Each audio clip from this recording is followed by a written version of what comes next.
1752년 조선시대 영조 28년 여름, 조선의 궁궐은 평화로워 보였지만 그 안의 공기는 무겁게 가라앉아 있었다.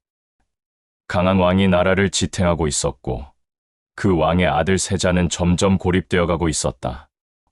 이 이야기는 조선 왕조 500년 역사 중에 가장 슬픈 여름, 그리고 한 아들이 아버지의 이름 아래 죽어간 너무나 슬픈 역사 이야기다. 사도 세자, 본명 이선. 그는 왕이 되지 못한 왕이었고 아버지의 사랑을 끝내 얻지 못한 아들이었다. 하늘은 먹구름으로 뒤덮여 있었다. 한낮인데도 궁궐의 처마 아래는 어두웠고 하인들은 서로 눈을 마주치지 않았다. 세자는 그날도 홀로 서 있었다. 그의 눈빛은 젊었지만 마음은 이미 늙어 있었다. 조선의 세자, 이선, 왕의 아들이었고 동시에 왕의 가장 큰 짐이었다. 그는 태어나던 날부터 무겁게 숨을 쉬었다. 모두가 기대했고 모두가 그를 보았다. 어린 세자는 누구보다 총명했고 누구보다 따뜻했다. 궁궐의 신하들은 그를 칭송했다. 저 아이가 조선을 이끌 자이옵니다. 영조는 미소 지었다. 그때만 해도 아버지의 눈엔 자랑스러운 아들이었다. 하지만 권력의 그림자는 늘 부자 사이에 있었다. 세자는 자유로운 영혼이었다. 검을 들고 마당을 뛰며 그림을 그리며 음악을 즐겼다. 그러나 왕의 눈엔 그것이 방탕으로 보였다.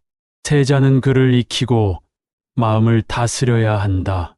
칼이었지 왕이 도가 되겠느냐. 세자는 고개를 숙였지만 그의 가슴 속엔 억눌린 분노가 자라났다. 그는 아버지 앞에서는 침묵했고 뒤로는 울었다. 아버지, 저는 왕이 되기 전에 사람이 되고 싶습니다. 그 말은 아무도 듣지 못했다. 그의 목소리는 늘 침묵 속에 묻혔다. 시간이 흘러 세자의 마음은 점점 흔들렸다. 그의 곁에는 어머니 해경궁 홍씨가 있었다. 그녀는 아들의 불안을 감싸려 애썼다. 밤마다 아들의 방에 등불을 들고 와 손을 잡았다. 이선아, 모든 이가 너를 의심해도 어미는 너를 믿는다. 세자는 고개를 끄덕이며 미소 지었다. 하지만 그 미소는 오래가지 않았다.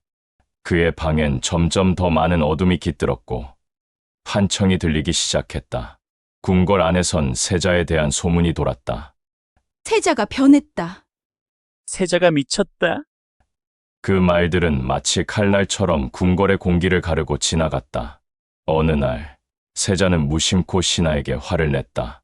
그날 밤 그 이야기는 왕의 귀에 들어갔다. 영조는 참을 수 없었다. 세자가 백성을 위협했다. 왕실의 수치다. 하지만 그때의 세자는 병들고 있었다. 그는 아버지의 기대에 짓눌려 스스로의 존재를 의심하기 시작했다. 하루는 비가 내렸다.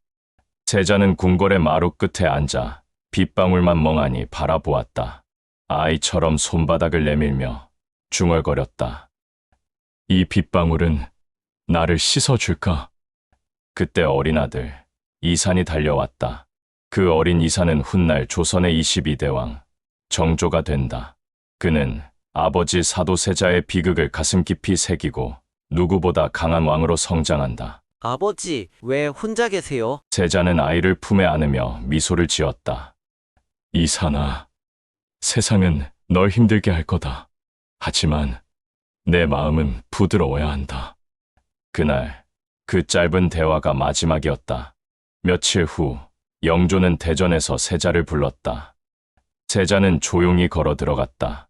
그의 발소리는 가볍지 않았다. 왕은 자리에서 일어나 아들을 바라봤다. 그 눈빛엔 슬픔과 분노가 섞여 있었다. 세자야, 네가 나를 아비로 생각하느냐? 아니면 임금으로 생각하느냐? 세자는 한참 동안 망설이다가 조심스럽게 말했다. 전하, 저는 아버지를 사랑합니다. 그 사랑이 나라를 어지럽혔다. 영조의 손이 떨렸다. 그리고 그 손끝에서 떨어진 말 한마디. 세자를 뒤주에 가두어라. 궁궐의 공기가 얼어붙었다. 신하들은 고개를 들지 못했다. 해경궁 홍씨는 달려왔다. 전하, 그 아이는 병든 아이입니다. 제발 다시 생각해 주십시오. 영조는 눈을 감았다. 나는 아비가 아니라 왕이다. 왕은 나라를 먼저 생각해야 한다. 그의 목소리는 떨렸지만 그 떨림 속에 눈물이 섞여 있었다. 뒤주는 궁궐의 한쪽 마당에 놓였다. 세자는 호위 병사들에게 이끌려 그 앞에 섰다. 그는 하늘을 올려다보며 말했다. 저 하늘은 참 넓습니다. 하지만 제 운명은 이 나무 상자보다 좁군요. 병사들이 그를 안으로 밀었다. 문이 닫히는 순간 그의 눈빛엔 미소가 스쳤다. 아버지, 이제는 제 꿈을 꾸시길 바랍니다. 첫날 그는 조용했다. 그는 아직 살아있었다. 손끝으로 나무벽을 쓸며 숨을 고르고 입술로 기도했다. 하늘이시여, 제 아버지를 용서하소서. 둘째 날 햇빛은 뒤주의 틈으로 스며들었다. 그는 그 빛을 바라보며 중얼거렸다. 저 빛이 나를 데려가겠지요. 셋째 날 그는 입술이 마르고 몸이 떨리기 시작했다. 그의 머릿속에는 어릴 적 아버지의 웃음이 떠올랐다. 그날 아버지는 어린 세자를 품에 안고 말했다. 기분이 너무나 좋구나. 아들아, 넌 내 희망이다. 그 기억이 너무 선명해 가슴이 아팠다. 넷째 날 세자는 말을 잃었다. 그의 눈은 흐릿해지고 숨은 얕아졌다. 다섯째 날 혜경궁 홍씨가 뒤주 앞에 무릎을 꿇었다. 이선아, 어미가 왔다. 조금만 버텨라. 곧 문이 열릴 것이다. 그녀의 울음은 세자의 마음을 더 아프게 했다. 뒤주 안에서 세자의 목소리가 들렸다.